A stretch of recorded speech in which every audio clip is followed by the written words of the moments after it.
बिस्मिल्लाहिर्रहमानिर्रहीम। अस्सलाम वालेकुम। मैं हूं फैसल अब्बास खान और आप देख रहे हैं मेरा यूट्यूब चैनल। नाज़रीन, पाकिस्तानी मईशत इस वक्त वेंटिलेटर पर पहुंच चुकी है और मुल्क खुदा न खास्ता जो है वो दिवालिया होने के करीब है।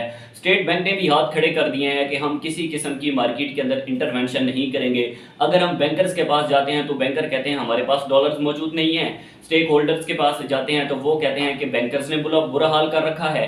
स्टॉक मार्केट में जाते हैं तो वो कहती है कि स्टेट बैंक ऑफ पाकिस्तान ने बुरा हाल कर रखा है, सारे डॉलर्स वो जो है इकट्ठे करके रख लिए हैं। और अगर हम स्टेट बैंक से कहते हैं कि आप मार्केट के अंदर इंटरवेंशन करके डॉलर्स को जो है वो रोकें और पाकिस्तानी रुपया जो है वो उसको मुस्तहकम करें, तो स्टेट बैंक कहता है कि जी हमारी तरफ से हाथ बिल्कुल जो है वो आपके सामने है, कुछ भी मौजूद नहीं है हमारे पास और ना ही हम मार्केट के अंदर इंटरवेंशन कर सकते हैं। उसके बाद एक IMF है जो कि हमारे गले का तौक बनी हुई है और IMF की सख्त शराइत से पाकिस्तानी मईशत जो है वो बहुत ज़्यादा ज़बूहाली का शिकार है। जितने भी इन्वेस्टर्स हैं और जितने भी जो प्रोड्यूसर्स हैं, जो सप्लाई करते हैं, उन तमाम लोगों पर जितने भी टैक्सेस लगाए गए हैं IMF के कहने पर, सारे ज़ाहिर है जितने भी बिजनेसमैन हैं वो सारे बहुत ज़्यादा परेशान हैं। तो अब IMF जो भी हमें कहता है हम ज़ाहिर हमें माननी पड़ती है, क्योंकि हमारा मुल्क दिवालिया होने के करीब है। हम कर्ज हमने हर सूरत में लेना है।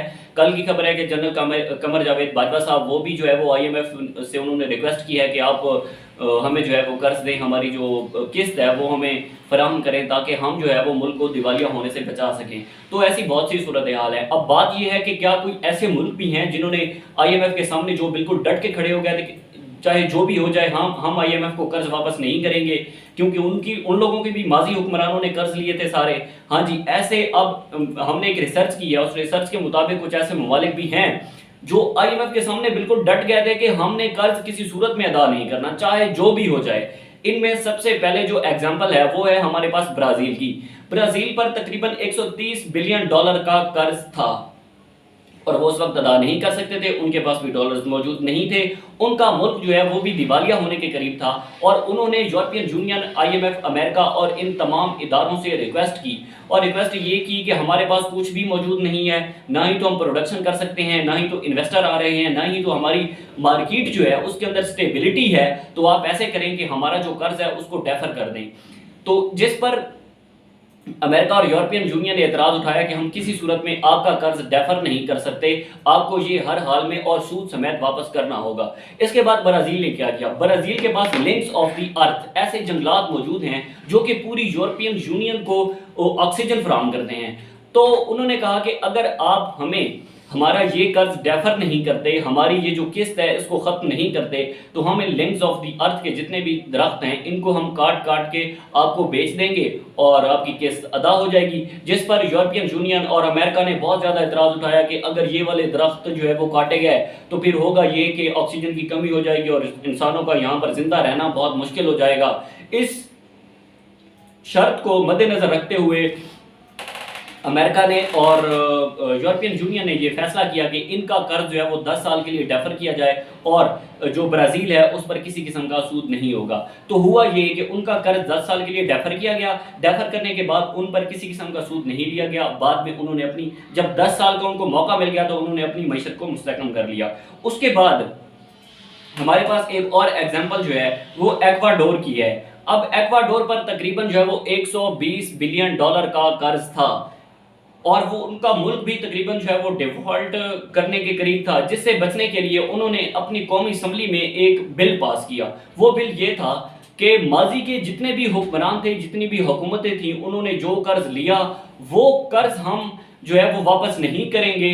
उन्होंने अपनी कौमी असम्बली के अंदर पहले वो बिल पास किया कि हम वो कर्ज वापस नहीं करेंगे, क्योंकि जो माजी की हुकूमतों ने कर्ज लिया था वो उन्होंने अपने मफाद के लिए लिया था, ना कि उन्होंने अवाम के मफाद के लिए लिया था। अब उसका खमियाजा अवाम भुगत रही है, सो हम वो कर्ज वापस नहीं करेंगे। उन्होंने पहले अपने कौमी असम्बली में बिल पास किया। अपनी कौमी असम्बली में बिल पास करने के बाद उन्होंने जो है वो इंटरनेशनल कोर्ट ऑफ जस्टिस में वो ये वाला जो है वो केस लेके गए कि ये केस है, माजी के चोर करप्ट हुक्मरान थे, उन्होंने कर्ज लिया, हम वापस नहीं कर सकते, सो हमें जो है वो IMF से छुटकारा चाहिए। फिर इंटरनेशनल कोर्ट ऑफ जस्टिस ने वहां पर उन्होंने जो है वो अपना केस जीत लिया। केस जीतने के बाद ये हुआ कि उन पर जितना भी कर्ज था, उन पर जितना भी सूद था, सारा कुछ जो है वो खत्म कर दिया गया और एक्वाडोर ने यहाँ से अपनी जो है वो जान छुड़वा ली।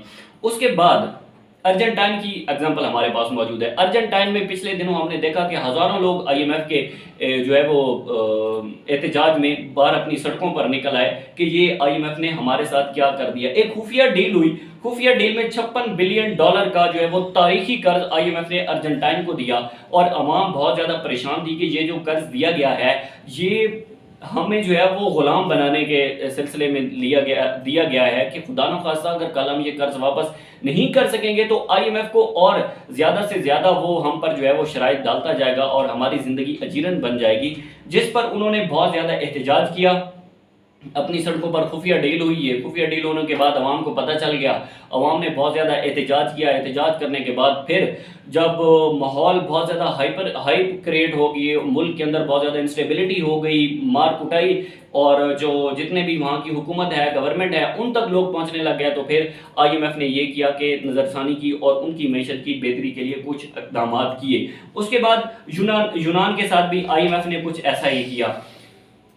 یونان کی کسی اے ٹی ایم مشین میں سے 60 یورو سے زائد رقم نہیں نکالی جا سکتی تھی، مگر کساد بازاری کے نتیجے میں وہاں جو احتجاج ہوا وہ کسی انقلاب جیسا تھا۔ وہاں بھی آئی ایم ایف کا اپنا رویہ بدلنا پڑا، اور جہاں پر اس نے بڑا زبردست لکھا ہے کہ جہاں پر قومیں متحد ہو جاتی ہیں وہاں پر انقلاب آتا ہے، وہاں پر چاہے وہ معاشی انقلاب ہو، چاہے وہ سیاسی انقلاب ہو، کسی قسم کا بھی ہو۔ تو بات یہ ہے کہ آئی ایم ایف سے چھٹکارا بہت ہی امپورٹنٹ ہے۔ اگر ہم آئی ایم ایف سے چھٹکارا حاصل نہیں کریں گے تو آنے والے دنوں کے اندر ہمیں مزید معاشی مشکلات کا جو ہے وہ سامنا کرنا پڑے گا، اور ملک جو ہے وہ خدا نخواستہ ڈیفالٹ ہونے کے قریب بھی پہنچ سکتا ہے۔ اگلی ویڈیو تک مجھے دیجیے اجازت، اللہ حافظ۔